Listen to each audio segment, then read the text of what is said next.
How to use Temu coupon bundle.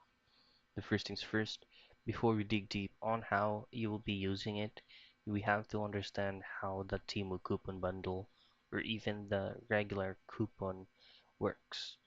So coupon bundle is actually a specific code that you will be using upon adding something or adding any products to your cart.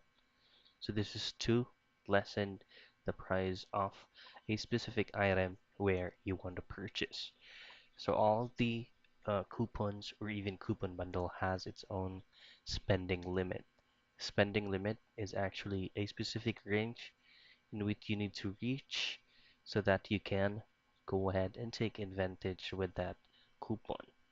Now using it is very easy.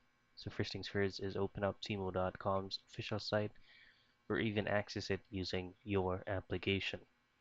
Now add something to your cart and then on your confirmation page in which you will be double checking or input your address. That is where you will be adding the specific coupon that you have. Now if it's going to be bundle, then Timo will ask you to add another product to your cart so that you'll be completed with the coupon bundle that you use. And that's how you use a Timo coupon bundle.